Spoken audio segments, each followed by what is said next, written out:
Honorable Speaker,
సంతాప ప్రతిపాదన తెలంగాణ రాష్ట్ర శాసనసభ సభ్యులు గౌరవనీయులు శ్రీ సాయన గారి మృతి పట్ల గౌరవ ముఖ్యమంత్రి కె చంద్రశేఖరరావు గారు సంతాప ప్రతిపాదన చేస్తారు.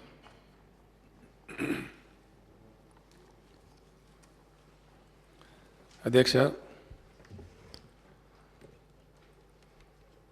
స్వర్గీయ శాసన గారు 4 దశాబ్దాల పాటు రాజకీయాలలో శాసనసభ్యునిగా ఇతర అనేక హోదాలలో పనిచేసి ఉన్నారు. వారు వ్యక్తిగతంగా నాకు బాగా తెలిసిన వ్యక్తి అధ్యక్ష, తమరికి కూడా బాగా తెలిసినటువంటి వ్యక్తి. ఎటువంటి సందర్భంలో అయినా సరే చిరునవ్వుతో చాలా పేషెన్స్తో అందరితో కలుపుకొని ఉండేటువంటి వ్యక్తి. ఆయన కంటోన్మెంట్ శాసనసభ్యుడు ఉండే టైంలో నేను సీఎం అయిన తర్వాత కూడా అనేక సందర్భాలలో ఏదన్నా ప్రయత్నం చేసి హైదరాబాద్లో కలిపితే బాగుంటుంది, మాకు అనేక ఇబ్బందుల్ని నగర ప్రజలతో పాటు మాకు పౌర సదుపాయాలు అందడం లేదు, మా ప్రజలు బాధపడుతూ ఉన్నారు, ఒక విగర్ సెక్షన్ కాలనీ కట్టాలన్నా మరొకటి కట్టాలన్నా ఆర్మీ నిబంధనలు చాలా కఠినంగా ఉన్నాయని చెప్పి ఆ కంటోన్మెంట్ ప్రజల కోసం చాలా తపనబడి చాలా అద్భుతమైనటువంటి ఆలోచనతో అనేక రిప్రజెంటేషన్స్ ఇచ్చేవారు అధ్యక్ష. అనేక సందర్భాల్లో చెప్పిన తర్వాత నేను మున్సిపల్ శాఖ మంత్రి గారికి చెప్పి తీర్మానాలు కూడా చేసి పంపించినాం. సరే, ఇటీవలి కాలంలో గవర్నమెంట్ ఆఫ్ ఇండియా కూడా ఆలోచన చేసి కంటోన్మెంట్స్ను కలపాలి, నగరపాలికలలో ఒక నిర్ణయానికి వస్తున్నట్టుగా శుభవార్త అందింది. ఆ రకంగానే కానీ సాయన్న గారి కోరిక నెరవేరాలని చెప్పి నేను కోరుకుంటా ఉన్నాను. సాయన్న గారు నిజామాబాద్ జిల్లాలో పుట్టినప్పటికీ అధ్యక్ష హైదరాబాద్ చేరుకొని ఇక్కడే సెటిల్ అయ్యి చిన్నపాటి వ్యాపారవేత్తగా ఉండి చాలా చక్కటి అంటే నాన్ కాంట్రవర్షియల్ రాజకీయ నాయకులలో సాయన గారు ఒకరు. సాయన గారి కూతురు లాస్యానందిత అని చెప్పి ఆ అమ్మాయి కూడా 2 పర్యాయాలు నగరంలో కార్పొరేటర్గా ప్రజలకు సేవలు కూడా అందించడం జరిగింది. సాయన గారి కుటుంబం మా కుటుంబం అధ్యక్ష, తప్పకుండా అన్ని విధాలుగా ఆ కుటుంబాన్ని కాపాడుకుంటాం. ఏదైనా కానీ వారి లోటు తీర్చలేనటువంటిది. తమరి ఆదేశం మేరకు తీర్మానాన్ని ప్రవేశపెడతా ఉన్న అధ్యక్ష. సికింద్రాబాద్ కంటోన్మెంట్ శాసనసభ్యులు శ్రీ జి సాయన్న గారు మృదు స్వభావి, వివాదరహితుడు. అట్టడుగు వర్గాల నుంచి వచ్చిన సాయన్న గారు ఉన్నతమైన విద్యార్హతలను సాధించారు. శాసనసభ్యునిగా ఉన్నత స్థాయికి ఎదిగారు. పేద ప్రజల పట్ల ఎంతో ప్రేమ, సానుభూతి కలిగిన శ్రీ జి సాయన్న గారు 1983లో రాజకీయ రంగంలో ప్రవేశించారు. గత ఆంధ్రప్రదేశ్ శాసనసభలో శ్రీ జి సాయన్న గారు 1994 నుండి 2009 వరకు సికింద్రాబాద్ కంటోన్మెంట్ శాసనసభ్యులుగా సేవలు అందించారు. 2014లో తెలంగాణ శాసనసభకు ఎన్నికైన సాయన్న గారు 2013 ఫిబ్రవరి 19 మరణించేంత వరకు శాసనసభ్యునిగా కొనసాగారు. 1951 మార్చి 5వ తేదీ నిజామాబాద్ జిల్లాలోని వల్లభాపూర్ గ్రామంలో సాయన్న, శ్రీమతి భూదేవి దంపతులకు జన్మించిన సాయన్న గారు 4 దశాబ్దాల పాటు రాజకీయాల్లో సేవలందించి తనదైన ముద్ర వేశారు. వీధి బాలల పునరావాసంపై ఉమ్మడి ఆంధ్రప్రదేశ్ శాసనసభ ఏర్పాటు చేసిన హౌస్ కమిటీకి ఆయన చైర్మన్గా సేవలు అందించారు. అదేవిధంగా 6 సార్లు హుడా డైరెక్టర్గా బాధ్యతలను కూడా నిర్వర్తించారు. తిరుపతి దేవస్థానం పాలక మండలి సభ్యునిగా కూడా కొంతకాలం పనిచేశారు. సికింద్రాబాద్ కంటోన్మెంట్ నియోజకవర్గ అభివృద్ధికి ఎనలేని కృషి చేసిన శ్రీ సాయన్న గారు 2023 ఫిబ్రవరి 19వ తేదీన తిరిగి రాని లోకాలకు వెళ్ళిపోయారు. శ్రీ జి సాయన్న గారి మృతి పట్ల ఈ సభ తీవ్ర సంతాపాన్ని ప్రకటిస్తూ సభ ఏకగ్రీవంగా తీర్మానిస్తున్నది. వారి కుటుంబానికి ప్రగాఢ సానుభూతిని వ్యక్తం చేస్తున్నది. శ్రీ సాయన్న గారి ఆత్మకు శాంతి చేకూరాలని ప్రార్థిస్తున్నది. अहमद पाशा का जनाब स्पीकर साहब, इस ऐवान के एक अहम और सीनियर रुकन जनाब सायन्ना साहब के इंतकाल पर ये ताज़ियती करारदाद चीफ मिनिस्टर साहब ने ऐवान में पेश की। यकीनन एक मिलनसार हर्जिल अजीज़ शख्सियत थी और जिस हल्के में वह मुंतखब होते थे वहाँ के लोगों को दिलों में अपना मुकाम पैदा कर चुके थे। बहुत ही प्यार मोहब्बत से लोगों से कंधा पेशानी से पेश आते थे और खामोश तबीयत के ज़्यादा कुछ लोगों में नुमायाँ होना उनकी फितरत नहीं थी। बहरहाल एक तवील अरसे तक वो अपनी खिदमत रियासत के अवाम के लिए अपनी खिदमत पेश करते रहे और उनकी खिदमत को कोई फरामोश नहीं कर सकता। मैं उनके ख़ानदान से इज़हार हमदर्दी करता हूँ। शुक्रिया। मिनिस्टर फॉर लेजिस्लेचर ऑफिस అధ్యక్ష, స్వర్గీయ సాయన్న గారు ఈ సభలోని సభ్యుడు. వారు 5 సంవత్సరాలుగా 5 పర్యాయాలు శాసనసభ్యుగా ఎన్నికై చాలా మృదు స్వభావిగా అట్లాగే వివాద రహితుడిగా వారు పనిచేసినటువంటి వ్యక్తి. వారు ప్రజల్లో వారికి మంచి పేరు ఉండేది. నేను కంటోన్మెంట్లో 10 సంవత్సరాలు వారు శాసనసభ్యులుగా ఉన్నప్పుడు నేను అక్కడ ఉండేవాడిని, వారి ఓటర్గా కూడా ఉండేవాడిని. అయితే నేను అక్కడ గమనించింది ఆ రోజుల్లో ఆయనకు పార్టీలకు అతీతంగా ఓట్లు పడేవి అధ్యక్ష. చాలా కాలనీలు అందరూ కూడా ఆయన్ని ఇష్టపడేవారు. వారు ఎప్పుడు కూడా పేద ప్రజల పట్ల వారి పట్ల సానుభూతితో పనిచేసినటువంటి వ్యక్తి.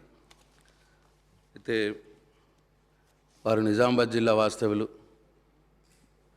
మా తండ్రి గారికి మంచి ఫ్రెండ్ ఉండేవాడు. ఆయన చాలాసార్లు అనేవాడు, మీ తండ్రి గారికి అవకాశం రాలేదు, నీకు వచ్చింది, బాగా పనిచేయు, ముఖ్యమంత్రిగా నీ మీద నమ్మకం పెట్టుకున్నాడు, బాగా పనిచేయాలి నువ్వు అని చెప్పి ఒక పెద్ద తరాన్ని చాలాసార్లు నాతో అనేవాడు అధ్యక్ష.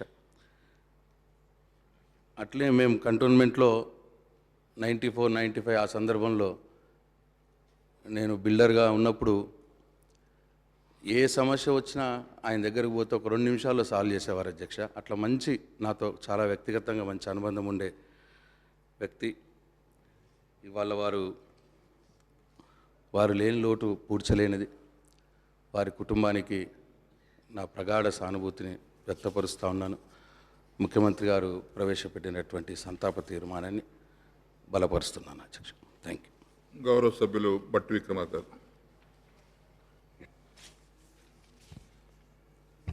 అధ్యక్ష, గౌరవ శాసనసభ్యులుగా మనందరితో పాటు ఈ శాసనసభలో పనిచేసినటువంటి పెద్దలు సాయన్న గారి మృతి మనందరికి కూడా తీవ్రమైనటువంటి దిగ్భ్రాంతికి గురి చేసింది అధ్యక్ష. సాయన్న గారు ప్రజా జీవితంలో పేదల పక్షపాతిగా నిరాడంబరంగా ఎటువంటి భేషాలు పోకుండా శాసనసభ్యుడిగా 5 సార్లు వారు పనిచేసినటువంటి విధానం గుర్తు తెచ్చుకుంటే తప్పనిసరిగా చాలామంది ఆయన ఆదర్శంగా తీసుకోవాలంత విధంగా పనిచేసినటువంటి రోజులు గుర్తుకొస్తూ ఉంటాయి అధ్యక్ష.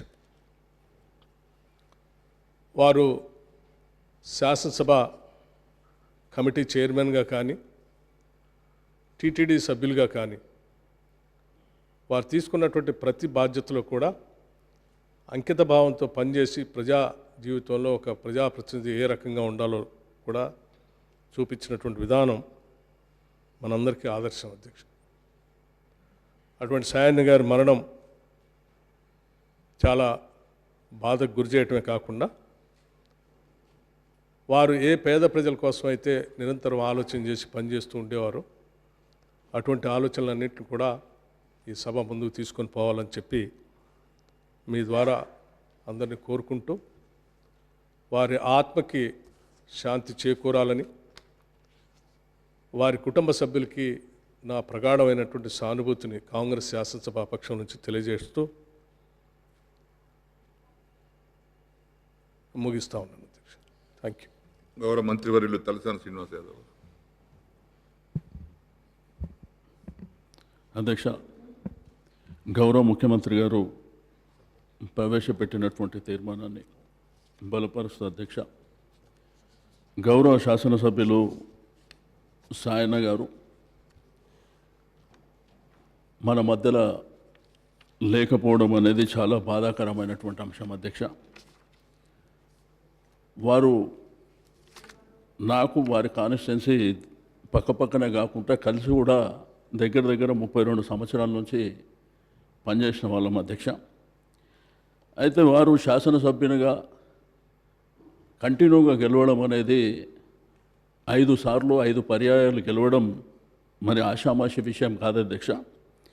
బట్ మృదు స్వభావి, ప్రజలతోని మమేకమై నిరంతరం ప్రజల పట్ల వారికి ఉన్నటువంటి కమిట్మెంట్స్ అధ్యక్ష. ఆ రోజుల్లో కంటోన్మెంట్ అనేది పెద్ద కాన్స్టిట్యున్సీ అయినప్పటికీ ఇక్కడ మల్కాజిగిరి ప్రాంతం కానీ కంటోన్మెంట్ ప్రాంతం కానీ నిరంతరం ప్రజలకు ఉన్నటువంటి ప్రజా సమస్యల పట్ల మరి గౌరవ ముఖ్యమంత్రి గారికి మరి గౌరవ మంత్రులకు నిరంతరంగా వారి యొక్క సమస్యలు చెప్పుకోవడమే కాకుండా వారు 1986లో కార్పొరేటర్గా పోటీ చేశారు అధ్యక్ష, దోమలగూడ ప్రాంతం నుంచి. బట్ ఆ రోజు వారు అక్కడ ఓడిపోయినప్పటికీ అదే డివిజన్ నుంచి గౌరవ ముఖ్యమంత్రి గారికి రిక్వెస్ట్ చేసి వారి యొక్క డాటర్కు ఆ ప్రాంతం నుంచి కార్పొరేటర్గా కావడం నిజంగా వారికి ఉన్నటువంటి, అంటే నేను ఆ రోజుల్లో ఓడిపోయినా నా బిడ్డనన్న గెలవాలనేటువంటి కారణంతోనే ముఖ్యమంత్రి గారిని అడిగితే ఆ టికెట్ ఇవ్వడం, ఆ అమ్మాయి గెలవడం చాలా సంతోషపడ్డాడు అధ్యక్ష. రెండోది ప్రజలకు ఉన్నటువంటి ప్రజా సమస్యలు. కంటోన్మెంట్ ప్రాంతం అధ్యక్ష, ఇప్పుడే సార్ చెప్పినట్టు కంటోన్మెంట్ డిఫెన్స్ వాళ్ళ ఆధ్వర్యంలో ఉన్నప్పటికీ అక్కడ అధ్యక్ష నీటి సమస్య అనేది హైదరాబాదు ప్రాంతానికి ఆనుకొని ఉండి 14-15 రోజుల్లో కూడా నీళ్లు తాగేటువంటి పరిస్థితి లేదు అధ్యక్ష. మీరు కూడా అక్కడ ఎలక్షన్స్లో మీరే బాధపడ్డటువంటిది కూడా ఆ రోజు సార్తో మీరు మాట్లాడినప్పుడు. మరి గౌరవ ముఖ్యమంత్రి గారు, మున్సిపల్ శాఖ మంత్రులు కేటీఆర్ గారు మిషన్ భగీరథ కార్యక్రమాన్ని ఇచ్చి ఏదైతే హైదరాబాద్ మున్సిపల్ వాటర్ ఎట్లయితే వస్తుందో మరి వారి చిరకాల వాంఛ అధ్యక్ష, వారు ప్రజాప్రతినిధిగా నేను ఉన్నప్పుడే జరగాలనేటువంటి ఆ సంకల్పం ఏదైతుందో మరి గౌరవ ముఖ్యమంత్రి గారికి చెప్పి ఆ ప్రాంతంలో మిషన్ భగీరథ వాటర్ తేవడం మూలాన లక్షలాది మంది ప్రజలు మరి సంతోషంగా ఉన్నటువంటిది. అయితే వారికి ఏంది అధ్యక్ష, ఎప్పుడు చూసినా కానీ ప్రజలతో ఉండడం, వారి కోపం రాదు, ఎప్పుడు నవ్వుకుంటా. రెండోది ఏంటంటే తన ఆరోగ్యం బాగలేకున్నా కానీ నేను వద్దు అని ఆరోగ్యం బాగలేదన్నా ఎందుకు రెస్ట్ తీసుకుంటా అంటే కూడా లేలే, నాకు ఆ ప్రజల మధ్యనే ఉంటేనే వారికి సంతోషం ఉంటుంది అధ్యక్ష.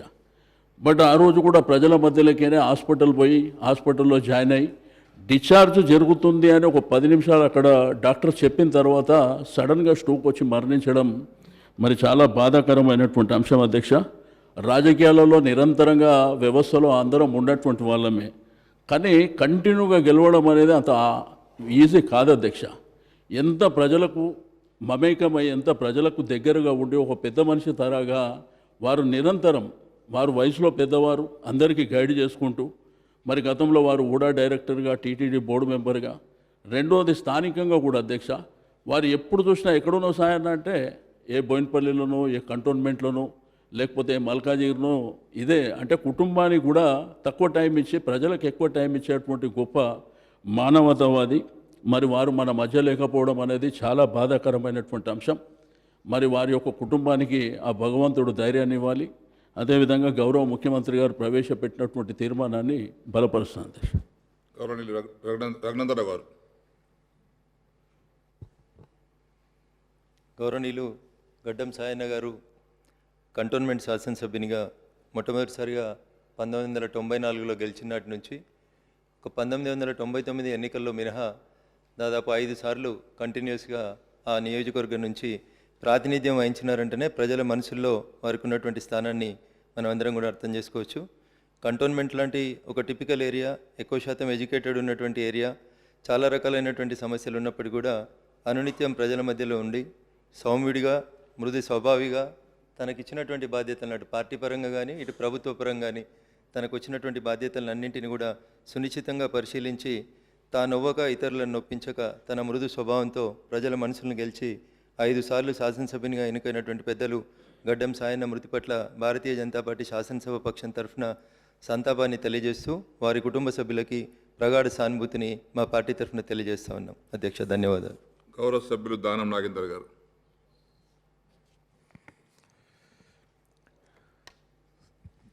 స్వర్గీయులు సాయన్న గారి తీర్మానాన్ని ప్రవేశపెట్టిన మన ప్రియతమ నాయకులు గౌరవ ముఖ్యమంత్రి గారు ప్రవేశపెట్టినటువంటి ఈ తీర్మానాన్ని నేను బలపరుస్తూ, గౌరవనీయులు సాయన్న గారు మాతో పాటు సుమారు 5 పర్యాలు ఈ శాసనసభలో సభ్యుడిగా ఉంటూ నిరంతరం ప్రజాసేవకి అంకితమై ప్రజల మధ్యలో ఉంటూ ఇప్పుడే పెద్దలు చెప్పినట్టుగా కంటోన్మెంట్లో టిపికల్ ఏరియాస్ ఉన్నాయి అధ్యక్ష. ప్రధానంగా ఒక అర్వా కమ్యూనిటీ అని ఒకటి ఉంది, కేరళకు సంబంధించిన. ఈ లాంగ్వేజెస్ మాట్లాడాలి అన్నటువంటి సందర్భంలో చాలామంది కన్ఫ్యూజ్ అయ్యేవారు. కానీ సాయన్న గారు ఆ లాంగ్వేజ్ కూడా మాట్లాడి వాళ్ళకు కూడా కలిసికట్టుగా ఉండి వాళ్ళతో పాటు ఉండి మరి ఈ 5 సార్లు ఎమ్మెల్యేగా గెలిచాడు అంటే ప్రజల మనసులో ఆయన చోటు ఎంత బలంగా ఉంది అని చెప్పడానికి అవి నిదర్శనం. అయితే అధ్యక్ష, వారి కుటుంబంలో కూడా కుటుంబ సభ్యులు వాళ్ళ పాపలు కూడా రాజకీయ జీవితంలో ఉన్నారు. ఇప్పుడే గౌరవ ముఖ్యమంత్రి గారు చెప్పినట్టుగా వారి కుటుంబం మా కుటుంబం అని చెప్పారు. ముఖ్యమంత్రి గారికి వారి కుటుంబం తరఫున నేను ధన్యవాదాలు తెలియజేస్తూ ఉన్నాను. ఎందుకంటే ప్రతి వారిని గుండెన పెట్టుకొని కాపాడుకునేటువంటి ఒక మరి ఉన్నటువంటి మా ముఖ్యమంత్రి గారు ఉండడం వల్ల ఈరోజు మా శాసనసభ్యులే కాదు రాష్ట్ర ప్రజలు కూడా మాకంటూ ఒక పెద్ద దిక్కు ఉన్నాడు, ఏదైనా కష్టం జరిగితే మాకు ఆదుకుంటాడు అన్నటువంటి ఒక మనోధైర్యంతోనే చాలా సామాన్య ప్రజలు కూడా ఈరోజు గర్వపడే విధంగా ఉన్నటువంటి ఈ పరిస్థితిలో మరి మనతో పాటు ఉన్నటువంటి మన గౌరవ సభ్యులు ఈరోజు మన మధ్య లేకపోవడం నిజంగా బాధాకరం అధ్యక్ష. వారి ఆత్మకు శాంతి కలగాలని భగవంతుడు వారి యొక్క కుటుంబానికి మనోధైర్యాన్ని ఇచ్చి మరి ముఖ్యమంత్రి గారు చెప్పినట్టుగా తప్పకుండా అందరం కూడా వారి కుటుంబానికి అండదండగా ఉంటామని ఈ సందర్భంగా తెలియజేసుకుంటూ మరి ఒకసారి గౌరవ ముఖ్యమంత్రి గారు మన ప్రియతమ నాయకులు ప్రవేశపెట్టినటువంటి ఈ యొక్క సంతాప తీర్మానాన్ని బలపరుస్తాం. Thank you. గౌరవ సభ్యులు ముఠా గోపాల్ గారు.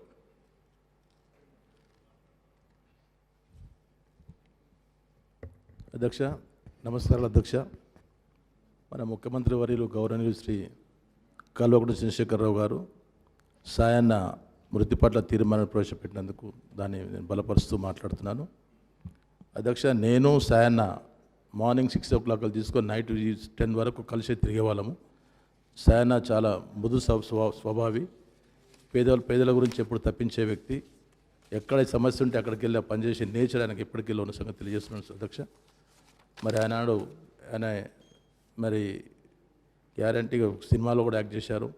సినిమా డైరెక్టర్ కోర్స్ కూడా చేసిన వ్యక్తి. అదినే సినిమాలు తీయాలి, సినిమాలు డైరెక్షన్ చేసి అనే ఉద్దేశం కూడా ఆయన బాగా ఉండే. అలాంటి వ్యక్తి మరి ఎమ్మెల్యే అయిన తర్వాత కూడా నిత్యం ప్రజల్లో ఉంటూ ఆ ప్రజా సమస్యలు పరిష్కారం చేస్తున్న వ్యక్తి. ఎప్పుడు చూసినా కానీ కాన్స్టిట్యున్సీలో ఉండి పనిచేసే వ్యక్తి, కానీ కాన్స్టిట్యున్సీకి వెళ్ళి బయటకు రాకుండా ఆ పేదల గురించి తప్పించిన వ్యక్తి సాయన్న గారు. మరి ఆయనకు భార్య 3 పిల్లలు కూతుర్లు ఉన్నారు. ఆ కూతుర్లు కూడా బాగుండాలని చెప్పేసి ఎంతో తప్పించేవాళ్ళు. కూతుర్లను కూడా పాలిటిక్స్ తీసుకోవాలనుకునే ఉద్దేశంతో ఆయన లాస్ట్ డాటర్ తను లాస్ట్ టైం కవాడిగూడ నుండి కార్పొరేట్ కూడా చేయడం జరిగింది. 1986లో అక్కడి నుండి కవాడిగూడ నుండి అతను కాంటాక్ట్ చేసి కొద్దిపాటుతో ఓడిపోయిన వ్యక్తి శ్రీ సాయన్న గారు.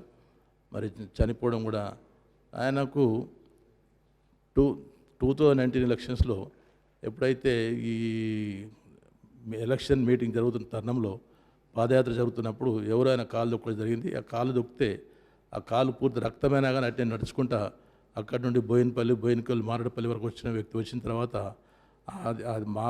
ఎప్పుడు ఆ గాయం మాత్రం మారకుండా దానివల్లనే ఆయనకు ఎంతో ఇబ్బంది జరిగింది. కానీ ఈజ్ అ నైస్ మ్యాన్.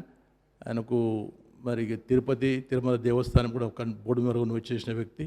మరి 6 సార్లు గతంలో హోడా మెంబర్గా పనిచేసిన వ్యక్తి. ఆయన చనిపోవడం చాలా బాధాకరము. నేను ఆయన మనసుకు శాంతి కలగాలని వాళ్ళ కుటుంబానికి భగవంతుడు ఎల్లవెల్ల కాపాడుని కోరుకుంటూ ఇప్పుడే మన గౌరవనీయులు ముఖ్యమంత్రి వర్యులు వాళ్ళ కుటుంబాన్ని ఆదుకుంటారని చెప్పడం చాలా గర్వించదగ్గ తెలియజేస్తూ నాకు ఇచ్చిన అవకాశం నమస్కారం సార్. గౌరవ మంత్రి వర్యులు మల్లారెడ్డి గారు.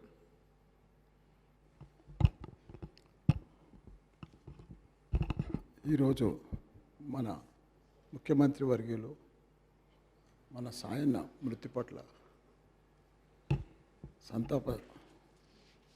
సంతాపాన్ని బలపరుస్తూ ఆయన ప్రవేశపెట్టే సంతాపాన్ని మేము బలపరుస్తూ ఏది ఏమైనా ఆయన కుటుంబ సభ్యులకు కూడా ప్రగాఢ సానుభూతి తెలియజేస్తూ ఆయన 1951లో జన్మించిండు. బీఎస్సీ BA LLB కూడా పూర్తి చేసిండు. సిండికేట్ బ్యాంకులో కూడా ఉద్యోగం చేసిండు. 83లో రాజకీయ ప్రవేశం చేసిండు. ఒక మంచి ప్రేమ మనిషి. దానికి తోడు నేను నివసించేది కూడా కంటోన్మెంట్లోనే. మాకు ఆయన 5 సార్లు ఎమ్మెల్యేగా ఉండే. ఆయన 5 సార్లు కూడా అసలు రాజకీయం అంటే నేను ఆదర్శంగా కూడా తీసుకున్నా. ఎందుకంటే ఒక పని తక్కువ చేసినా ఎవరితో కూడా కాంట్రవర్సీ ఉండకపో, ఎవరితో కూడా పంచాయతీ పెట్టుకోకపో, ప్రతి ఒక్క కులమత భేదాలు కూడా లేకుండే ఆయన దగ్గర. ప్రతి ఒక్కరి దగ్గరికి కూడా వస్తుండే, అందరినీ కూడా ప్రేమగా పలకరిస్తుండే. అంత ఆదరణ ఉన్నది కాబట్టే 5 సార్లు కంటిన్యూగా గెలిచిండు ఆయన. కాబట్టి మనం కూడా ఆయనను చూసి ఆదర్శంగా తీసుకోవాలి. ఆయన పిల్లలకు కూడా తప్పకుండా సీఎం సార్ న్యాయం చేస్తా అని చెప్పిండు. తప్పకుండా ఆయన లేని లోటు అయితే మనం తీర్చలేము. వాళ్ళ పిల్లలకు మనం న్యాయం చేయాలని కోరుతున్నా, బలపరుస్తున్నది.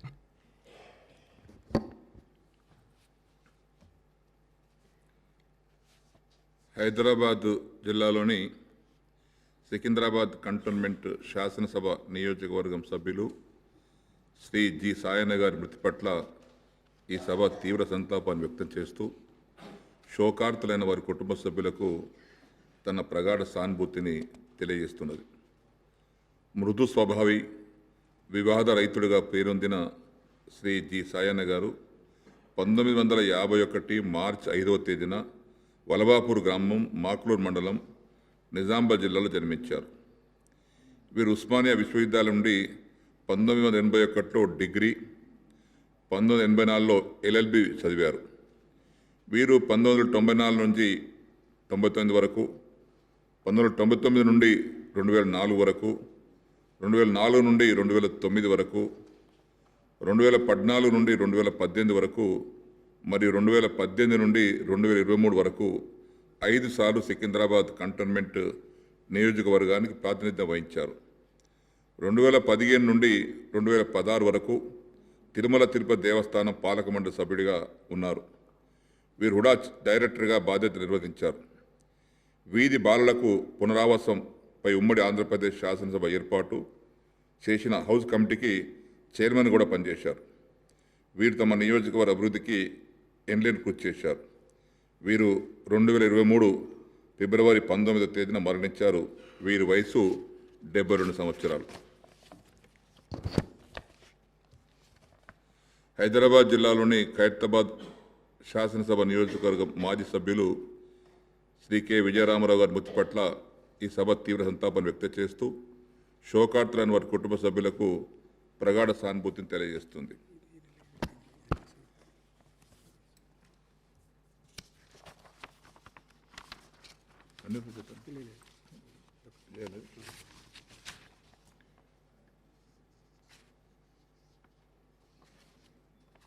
శ్రీ జి సాయన్న గారి ఆత్మకు శాంతి చేకూరాలని 2 నిమిషాల పాటు మౌనం పాటిద్దాం.